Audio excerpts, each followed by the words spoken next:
And now let us start on the second side of Reel 6, First Honolulu Closed Class, the subject of which is fulfillment.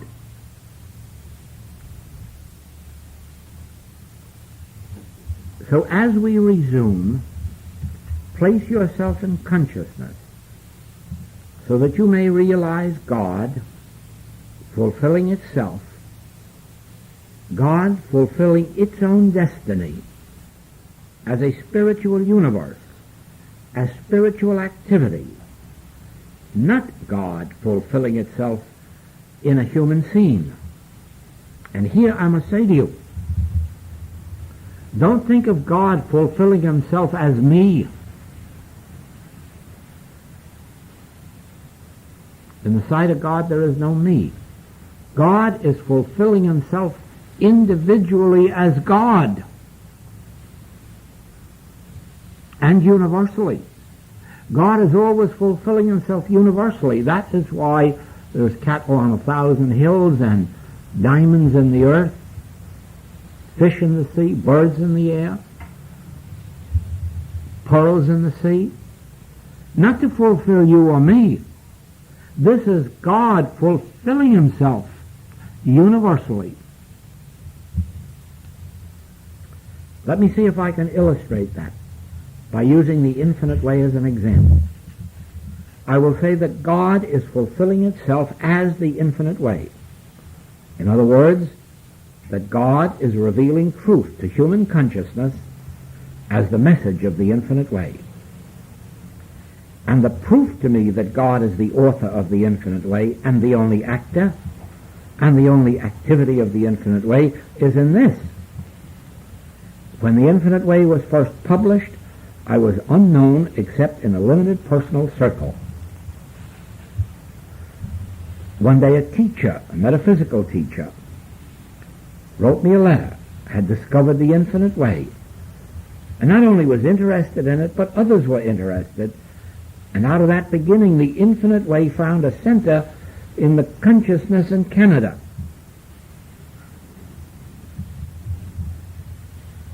And from that center, the message spread into every other part of Canada.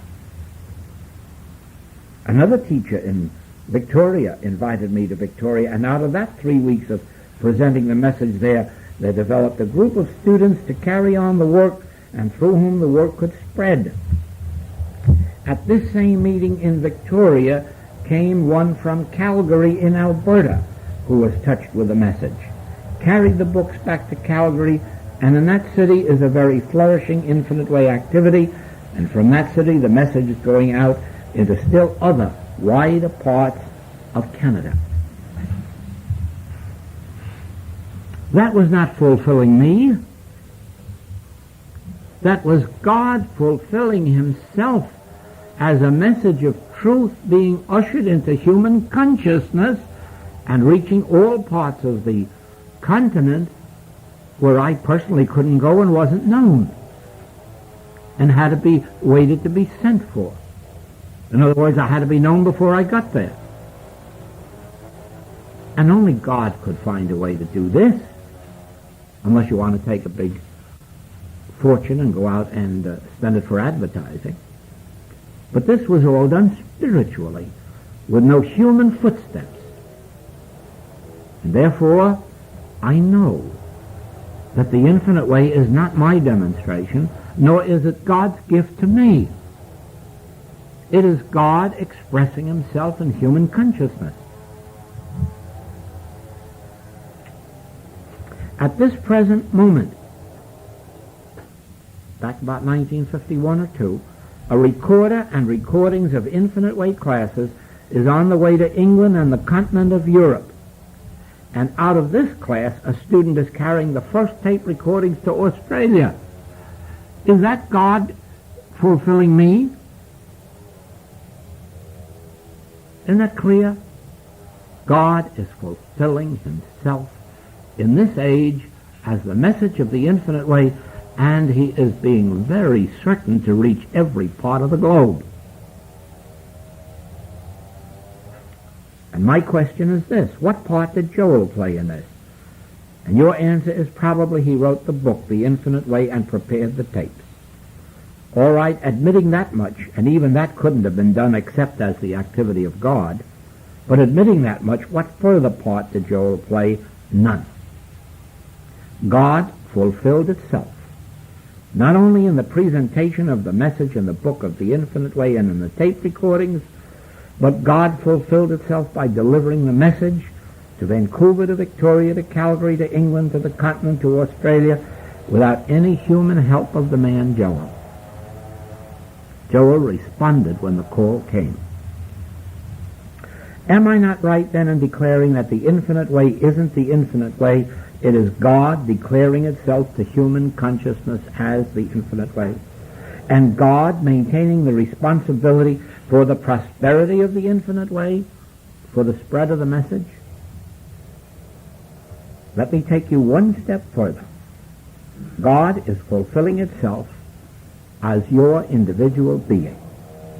If you will relax, if you can just lose concern for yourself, for your welfare, for your destiny, you will find God takes over beautifully, and God fulfills itself by providing you with the necessary wisdom, activity, opportunity, prosperity, that it may be fulfilled on earth as it is in heaven. Do you not see that this earth is only the earth in proportion as we see it as a place other than heaven? Do you not see that there is no such thing as heaven and earth? That heaven and earth are one.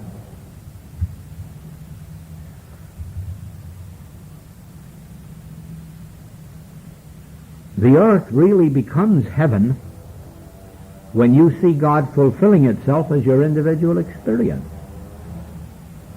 What is your destiny? Are you to live for 80 years and 10 and then disappear? Probably so if you see it that way. But not so. Once you see God fulfilling itself as your individual experience, you may then pass on at 20 years or 20 because longevity is no part of immortality, and you will leave or graduate from this scene when you are ripe for the next one. And this is not measured in span of human years. Just for one moment give up that sense of the word I. It is at this very point, I told you last night, that we come into difficulties, because it would seem right here as if there were two beings, two I's, the immortal I and the mortal I, the immortal self and the mortal self. That isn't really true. There is only one selfhood, and that one is God. But we entertain a false sense of that self. We call that false sense Joel or Bill or Mary. And then we have concern as to how Joel, Bill, or Mary will function, will pay rent, will keep the heart beating or the mind going. And I assure you that as long as there is concern for myself, there will be something to be concerned about.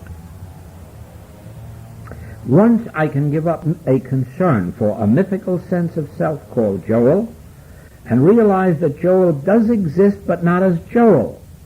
Joel exists as God fulfilling itself in an individual way, and that responsibility is on God's shoulder. Then Joel relaxes, gives up any sense of responsibility for himself, for his family, or even for the welfare of the infinite way. Then God fulfills its destiny, and it shows forth a Joel more nearly like spiritual identity. As God fulfills its destiny, it shows forth a Joel more nearly like spiritual identity. It shows forth a success, a prosperity, and a wholeness and a completeness about everything that concerns Joel. And probably the world says, isn't Joel healthy or isn't Joel successful? But you and I will know better.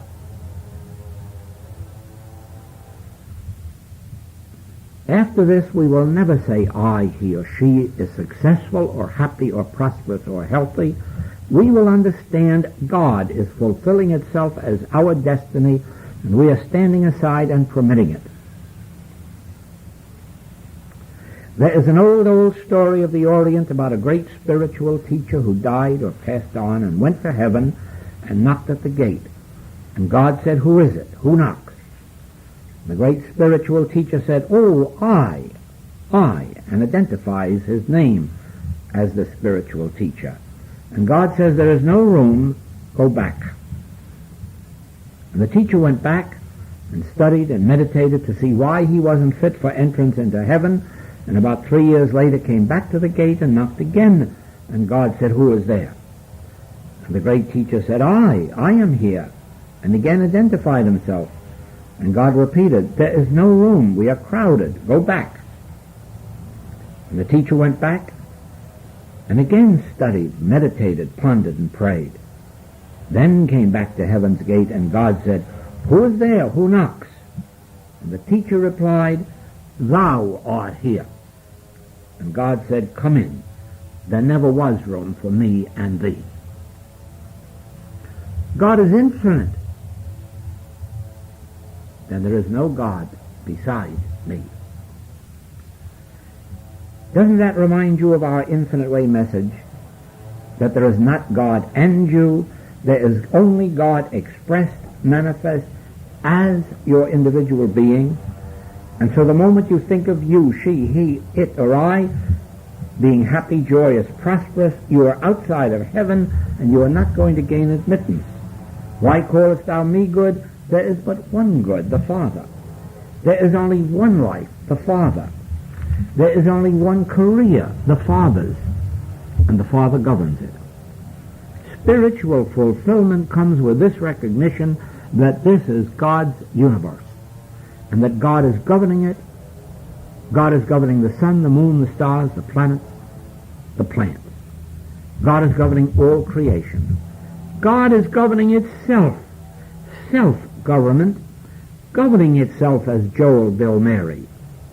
God governing itself as the infinite way. Let its destiny be upon God's shoulder.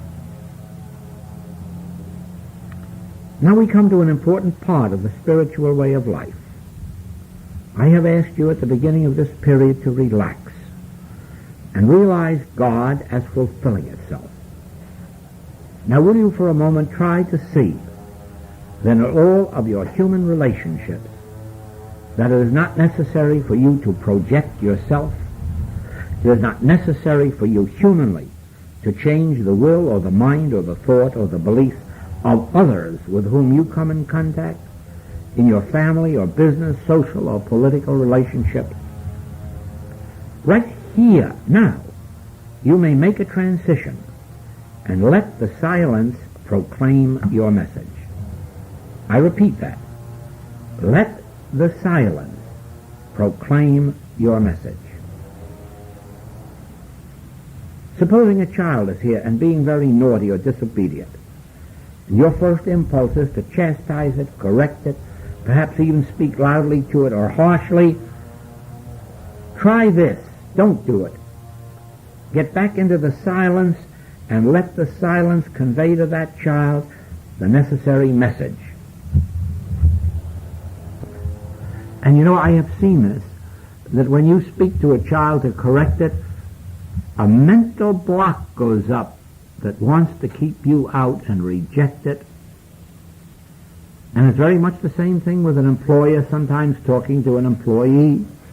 And very often, even when an employee would like to talk to an employer for his own good, a mental block goes up. Who are you to talk this way to me? I am going to.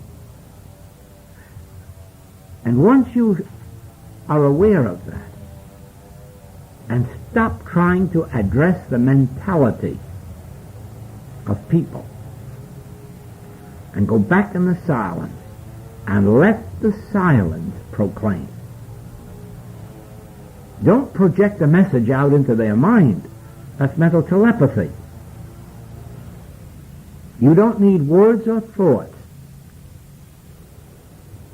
If the child is bad and you sit in meditation, just in absolute silence, the child will become good without your saying anything about it. Just as if the bird or the dog or the cat is sick, there's no use going and talking to them. You sit. You become silent until the silence is complete. And then you watch the animals get well. You have proclaimed the name and nature of God through the silence. And so it is when we are doing our work politically. We don't want to change anybody's mind as to who they should vote for. Heaven knows the one they vote for may become worse than the one they had before. We don't want to influence anybody humanly. When we are thinking of an election, let us sit in the silence and proclaim our message. Not our will, not our wish, not our desire. Our spiritual message of God's government on earth. Without words and without thought. And it will respond to us.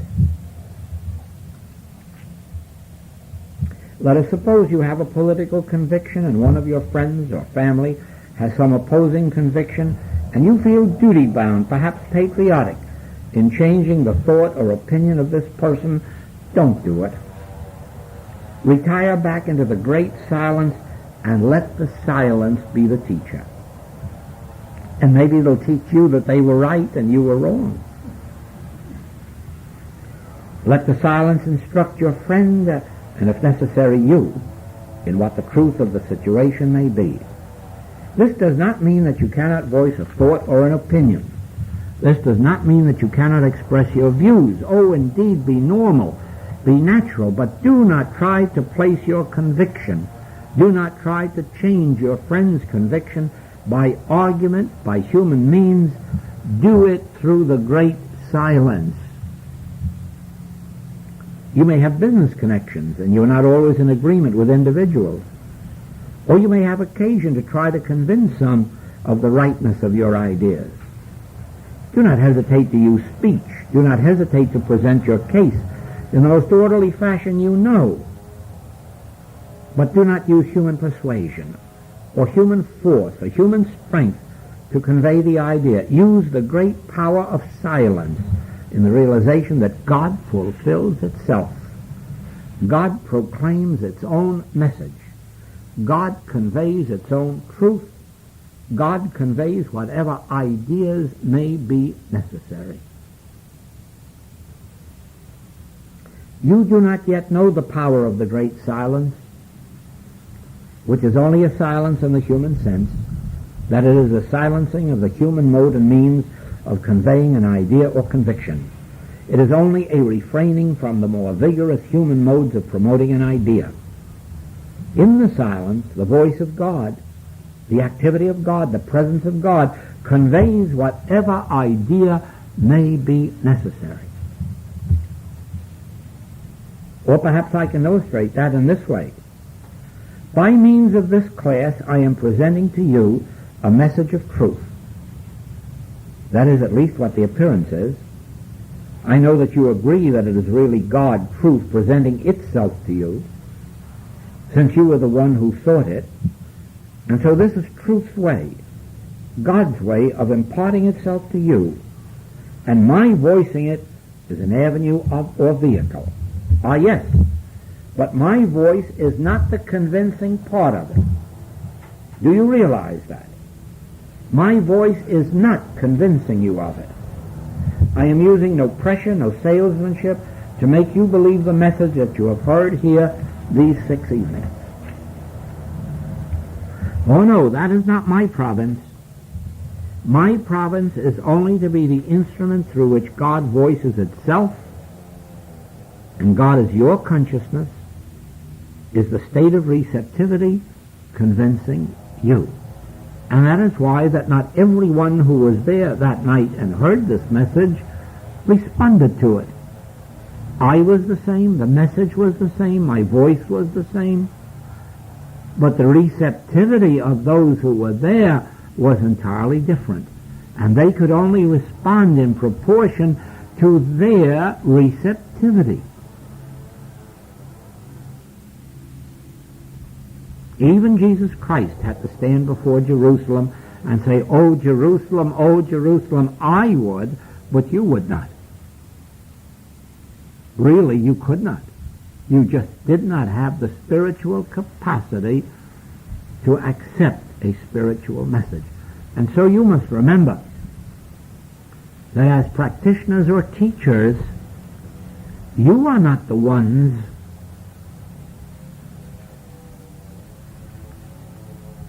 who are lifting your patients or students up to spiritual grace. No, you are the instrument. It is their consciousness that has to do the work. For without their consciousness, you are a broadcaster without an audience. Be assured Jesus was the same in Jerusalem as he was elsewhere in the Holy Land. Be assured that Jesus was the same in Nazareth, his hometown, and yet he did not many mighty works. Ah, no, you must remember that regardless of how high I may attain in God consciousness or realization, I will only raise up to me those prepared for the experience. And the others will also go and say, "Oh, I knew him in New York when he was in business." And that is all they will see.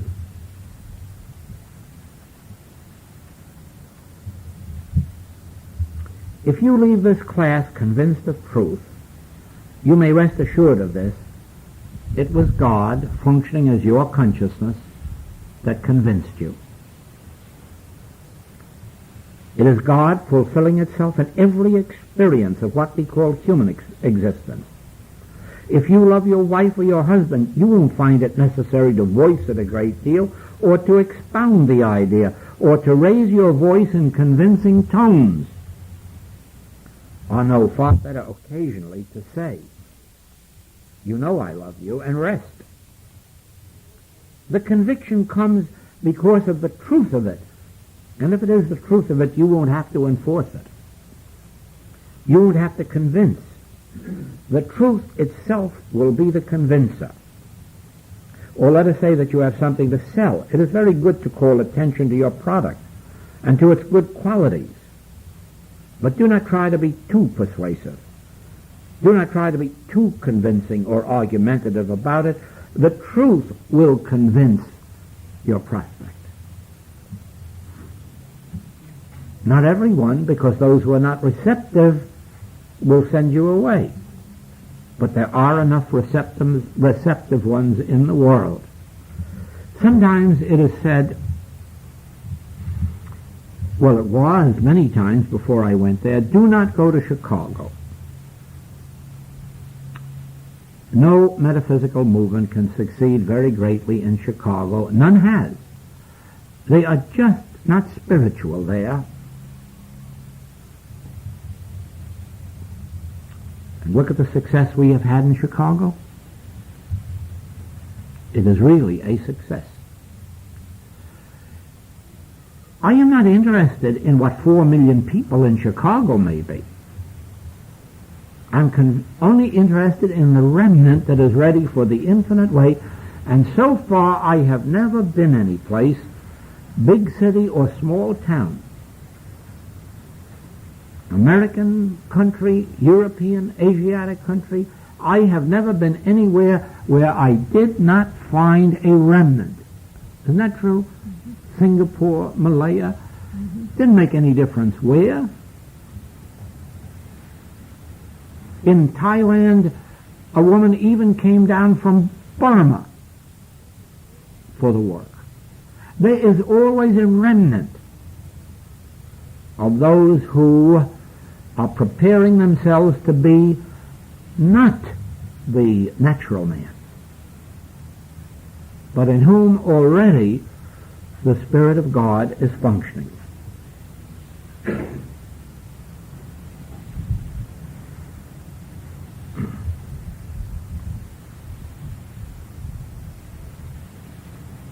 Here, of course, and we were referring to selling, but just the same, whether you're selling a product or whether you are giving a lecture on the infinite way, or whether you're selling a service, you must see the necessity of being always on the side of truth. Else the very untruth will also declare itself to those who are perceptive. You can fool some of the people, but you can't fool all the people. And I don't think you can even fool some of them all the time. In our work, when you are presenting a message of truth, insofar as possible, stick to the phases of truth that you have demonstrated, because then it comes forth from you with conviction. In other words, there is no use giving a class on reincarnation or on the resurrection or on the ascension or on Christmas until you have actually experienced those. Then you will find that what comes out, even the ministers will say, yes, yes, that is the real meaning. And so it is when you're speaking to patients, even if you're beginners. Please remember, don't go over your head expounding great truths that you have heard or read. Insofar as possible, stick to the simple things that you yourself have demonstrated. And if you've demonstrated the deeper ones, well then go ahead with the deeper ones. But always try, insofar as possible, to speak the truth. And that doesn't mean all the truth you know in the mind, but insofar as possible, the truth with which you yourself are endowed and have experienced. Can you believe me? It is never necessary to rant, to rave, to argue. Much better to be silent, quietly, gently, peacefully, state your case and drop it. Drop it into that great silence. Let the great silent truth utter itself. Let the truth convince. I am saying this very poorly. I cannot help it. It is the deepest, it is the most profound of all spiritual truth, and words cannot describe my meaning. And it is for that reason, knowing how poorly I am saying it, that I can only trust and rely on the depth of the truth itself, the silent truth within me, not the truth that I am uttering, the truth, that deep silent truth within me, to manifest itself, express itself in your consciousness and carry the conviction. Once you apprehend the idea that God is fulfilling itself,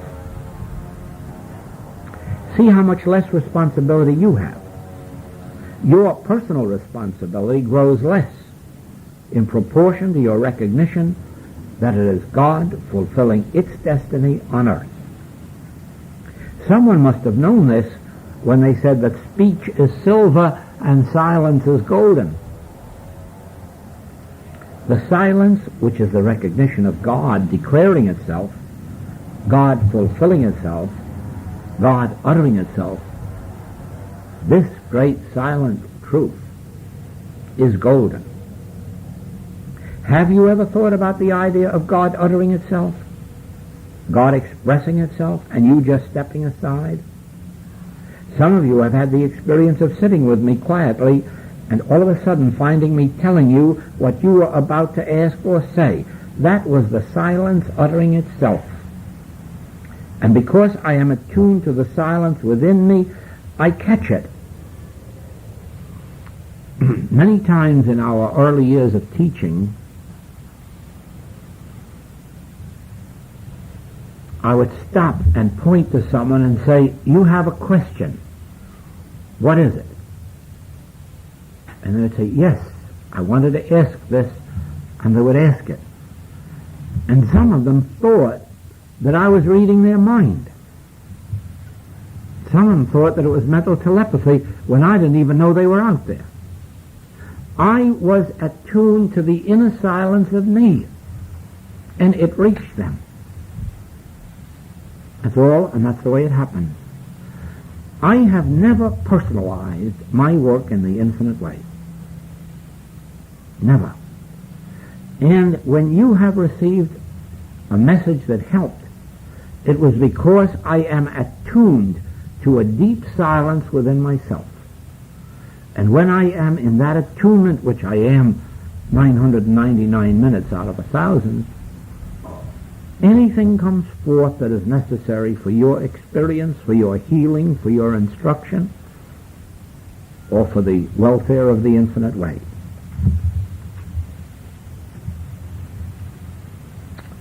How does one attune themselves to the silence, or become attuned to the silence?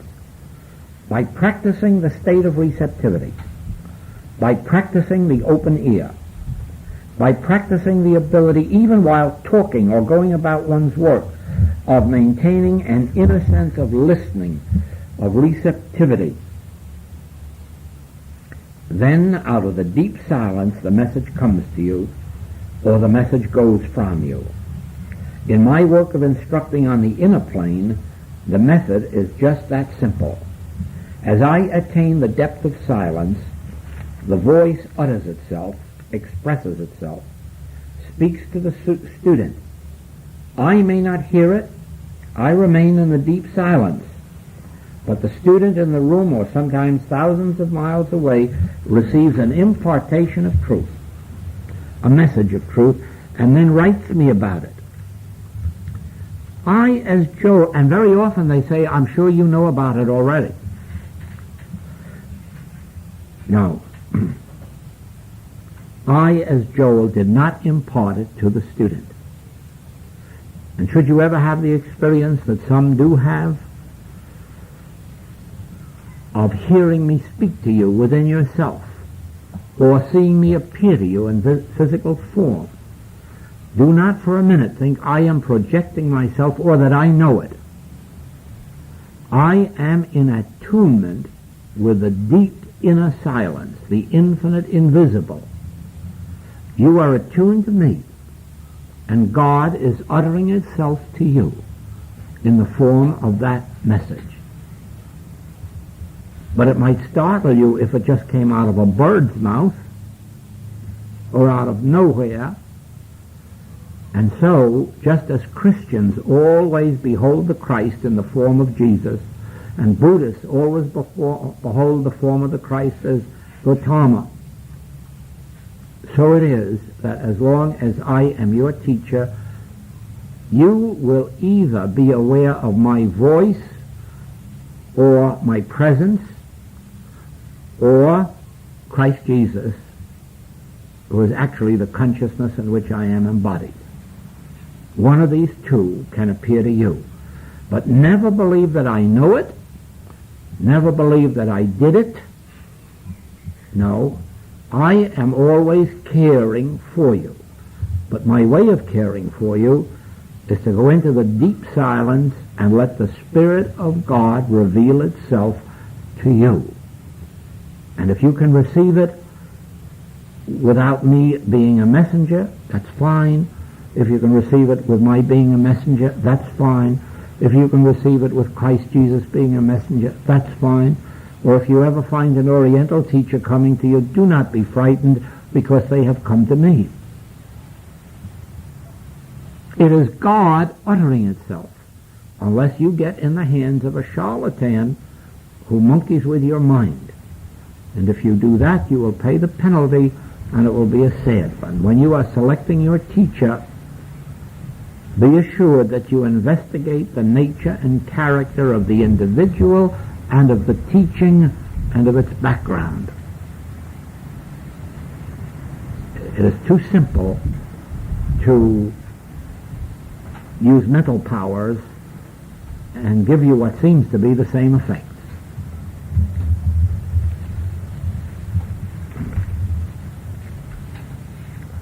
So it is not necessary to remind you that Joel never knew these things, and so they had to come forth from the Spirit and through the Spirit. Let me tell you another thing.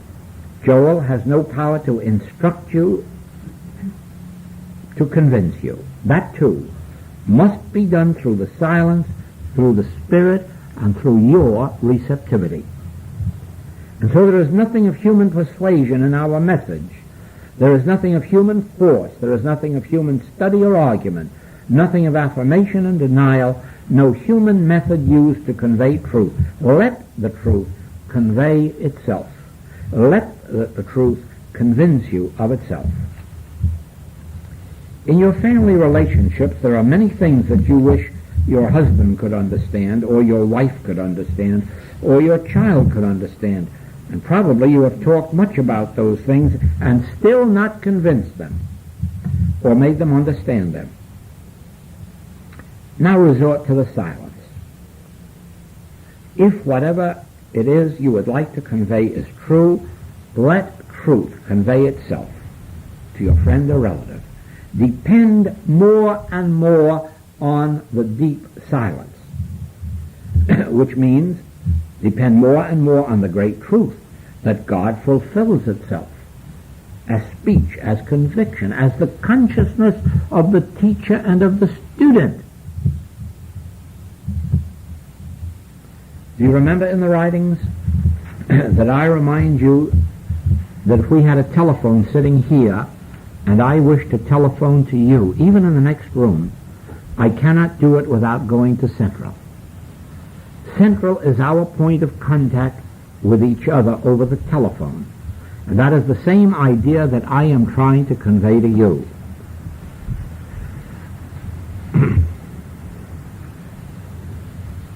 Many, many times a salesman cannot get his argument across to the buyer.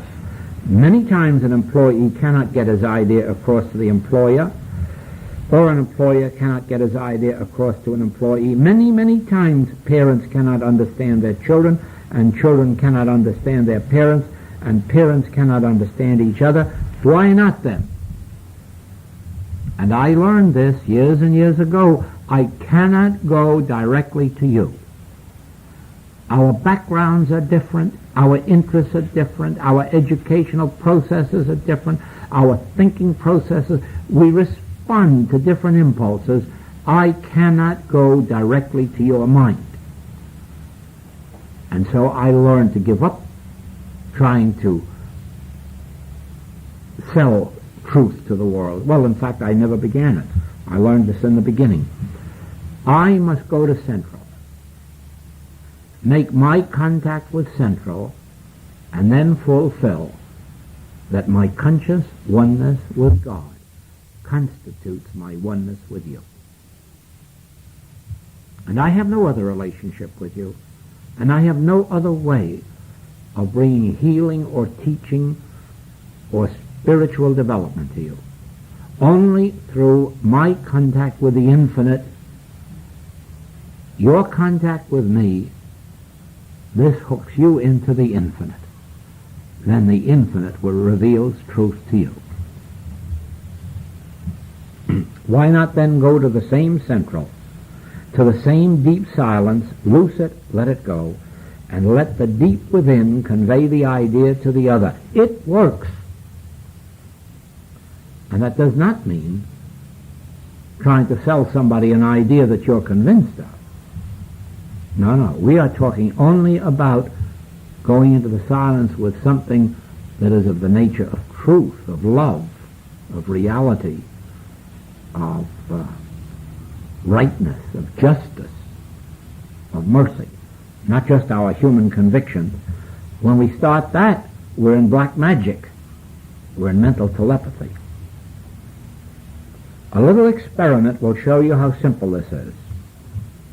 When you use your telephone, no longer lift up your receiver and say hello. From this moment on, lift up your receiver and pause for a second, just enough to blink the eyelashes, acknowledging God's presence, and then say hello. And realize that in that interval, in that blink of an eye, that you admitted the Christ.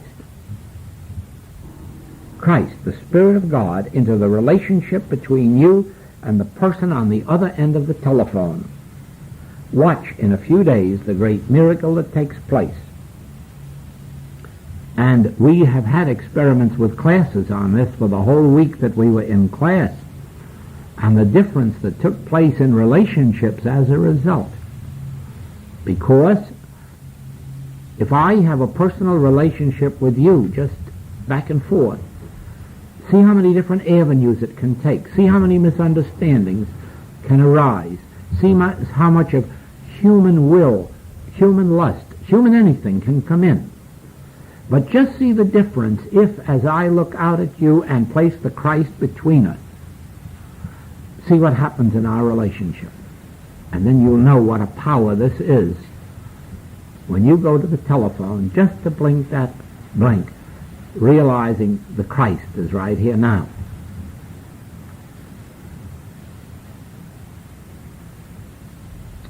You and I could have lots of misunderstandings. You and I could disagree about many, many things. But do you know that if you and I are willing to admit Christ into our relationship with each other, that there never again will be a serious misunderstanding, dishonesty, disloyalty, greed, anger, lust, or rebellion? Try it. Try it with every relationship. With your grocer, with your butcher, with your child, with your husband, with your wife, with your landlord. Try it.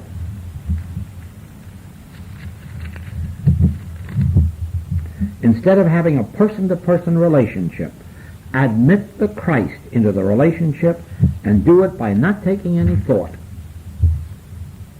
Just the blink of an eye, and in that blink of an eye realize what it means. In that blink, in that pause, you have admitted the Christ. From then on, just continue. Continue your relationship as it may be. Only remember, instead of it being you and me, the Christ has both of us in its fold. Do you see the difference that can come into our relationship? Watch as you talk to someone on the telephone after having admitted Christ into the conversation, into the relationship. And with that simple experiment, you will understand what I say, that you can carry it out into deeper, into greater depths, in not trying to convey person to person your idea, but in taking your idea into the deep within, loose it, and let God utter itself.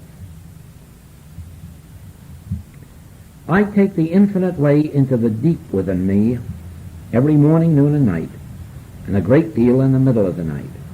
And my realization is always the same.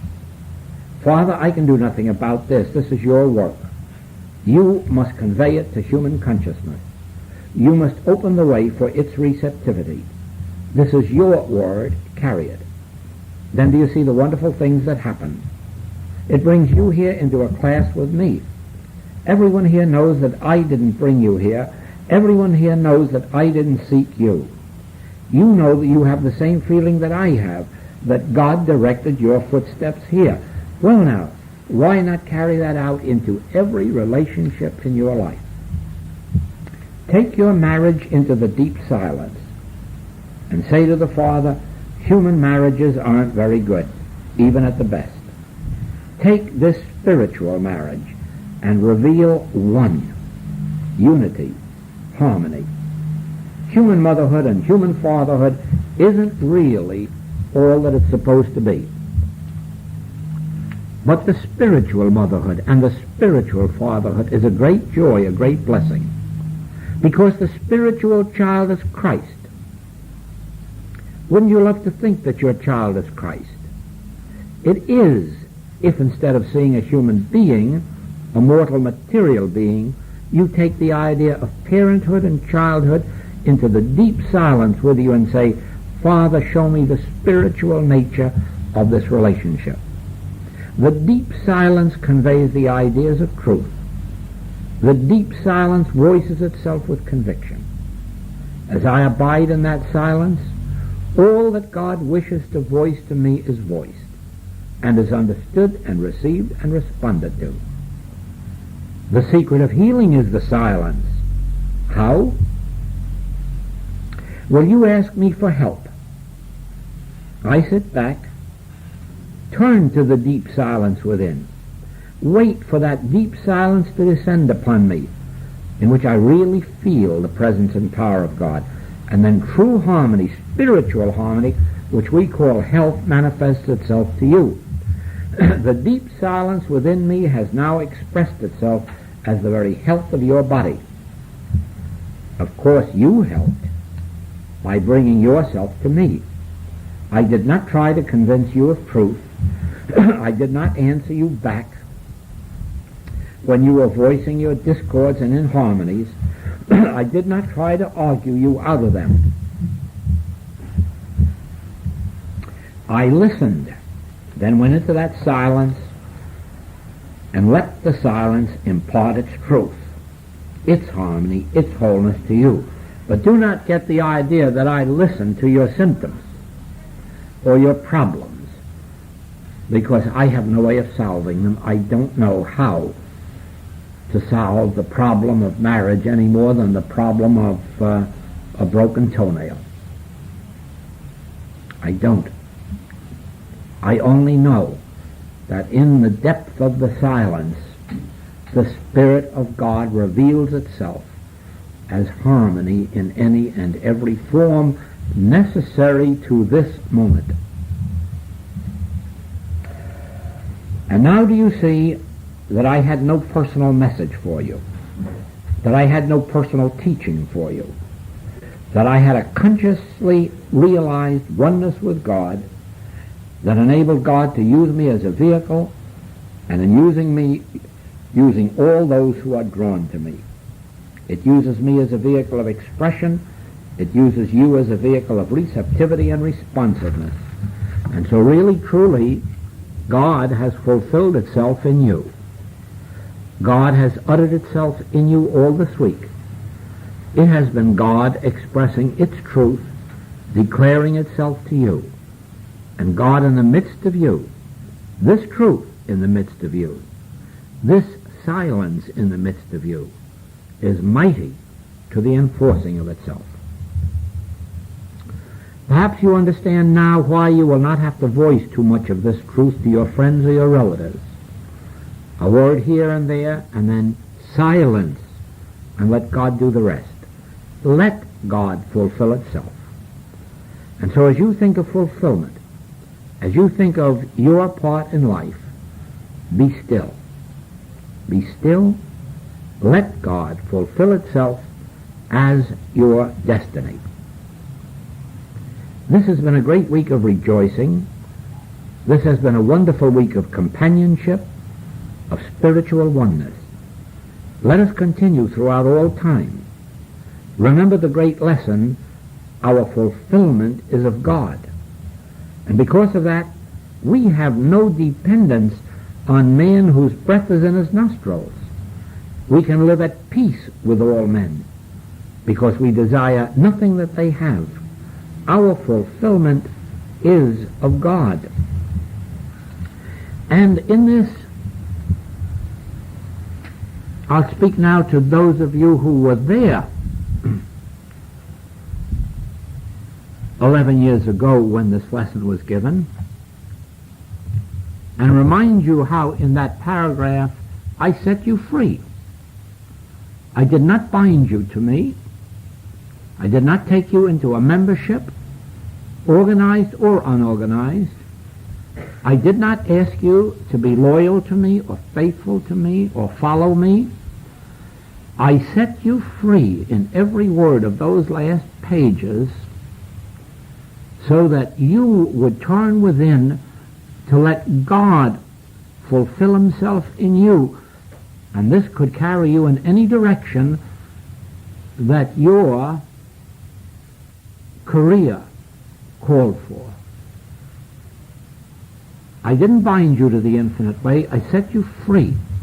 And if your destiny had been Christian Science or Unity or New Thought or Buddhism, you were set free in that class to follow it, as long as you turned within as I directed to let God utter its voice to you.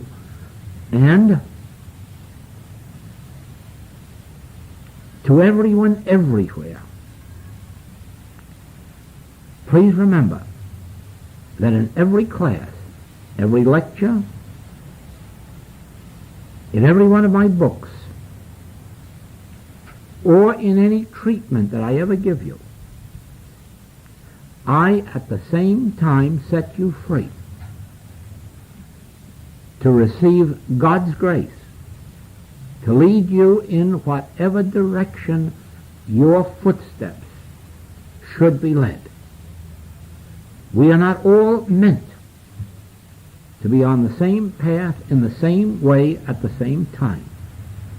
It may be that there are those who should have a few years away silently by themselves.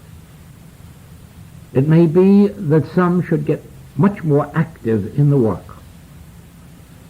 It may be that others should fulfill themselves in their art or their profession or their business and carry these principles to lift up the level of their art or business or profession. I make no demands upon you. I set you free so that you may go into the deep silence within yourself, receive the voice of God and follow it. When God utters his voice, listen to it. You are under no obligation to me. You are under no obligation to any teacher or practitioner of the infinite way. You are under no obligation to any group. You have but one obligation, and that is your obligation to God. And you will never fulfill your obligation by listening to man whose breath is in his nostril. You must learn to listen so that if all the books are ruled off the earth, if all the Bibles are outlawed, if all spiritual teachings are outlawed, it could make no difference to you. None whatsoever, not even enough to cause the flicker of an eyelash. Because if you have learned to attune yourself to that deep silence within you, which is God, you have been set free in Christ. The rest of us, all of us who wish, will still continue to unite. It may be in lectures, it may be in classes, it may be by correspondence or by telephone, but not with any sense that we need each other, just with a sense that we're helping each other, that we're sharing with each other. Not that it is a necessity, but that it is a joy. Or, at the moment, it may be a privilege to extend an uplifting hand one to another. But I would like to feel that the message of the infinite way is saying to the world, come and eat and drink with us. Share with us. But remember that the reason for it is that we hope to reunite you with your source, the Father within you, so that you may say, I and my Father are one. All that the Father hath is mine. The place whereon I stand is holy ground. Thou seest me, thou seest the Father that sent me. And in your turn, be teachers and practitioners to those still in darkness, so that they may look upon you in the same light that you look upon me. And be assured, they will, if you are constantly setting them free to the fulfillment of God within them.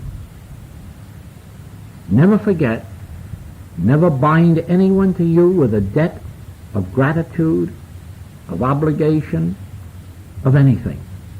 Because, whether or not you know it at this moment, nothing that you ever do for anyone will you be doing for them. Never. You will be doing it for any them that happens to come within range of your consciousness, not because it is them. And you will not be doing it with them, for them. You will be doing it as a fulfillment of your own being. And so whether I am called upon to heal a member of my family or an utter stranger, or as I said one time, should Adolf Hitler call upon me for help, be assured I would give him the same help, or the utmost stranger that I would give a member of my family, but not for their sakes. That is the fulfillment of my own being. And if I violate it, I am out of attunement with my inner source. Thank you.